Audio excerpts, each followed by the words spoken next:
کہ یہ بات تسلیم کر لو کہ رسول کرم صلی اللہ علیہ وسلم کا لایا ہوا دین شریعت، چاہے اس کسی حکم کی حکمت اور علت ہمیں سمجھ میں آئے یا نہ آئے، ہم نے ماننا یہی ہے۔ علی المرتضیٰ رضی اللہ تعالیٰ عنہ سے بڑا کون عالم ہوگا؟ علی المرتضیٰ رضی اللہ تعالیٰ عنہ صحابہ کرام کا سارا علم سمیٹ کر دو صحابی کے پاس، ایک علی المرتضیٰ رضی اللہ تعالیٰ عنہ اور ایک عبداللہ بن مسعود رضی اللہ تعالیٰ عنہ۔ رسول اکرم صلی اللہ علیہ وسلم کا اپنا خود فرمان ہے، اقضاہم علی، چٹکیوں میں مسئلے حل کرنے والا، چٹکیوں میں مسئلے حل کرنے والا۔ ایسے آپ کے فیصلے موجود ہیں کہ عقل دنگ رہ جاتی ہے، عقل دنگ رہ جاتی ہے۔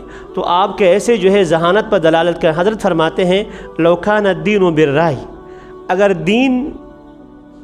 دین عقل کے تابع ہوتا تو میں پاؤں میں مسح کرتے نا، موزے پہنتے ہیں تو مسح نیچے سے کرتا، لیکن میں نے محمد مصطفیٰ صلی اللہ علیہ وسلم کو اوپر مسح کرتے ہوئے دیکھا۔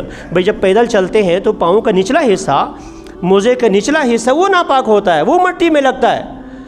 تو اگر دین عقل کے تابع ہوتا تو میں پاؤں کے نیچے مسح کرتا موزے پہن کر، لیکن میں نے محمد مصطفیٰ صلی اللہ علیہ وسلم کو یہ دیکھا ہے کہ آپ اوپر مسح کیا کرتے تھے، لہذا میں بھی اوپر مسح کرتا ہوں۔ تو اپنا عقل ہمارا یہ دین کے تابع ہے، دین کے شریعت کے احکام، دین کے احکام عقل کے خلاف نہیں ہوتے، البتہ بعض اوقات ہماری عقل چھوٹی، وہ اس کو سمجھ نہیں سکتی۔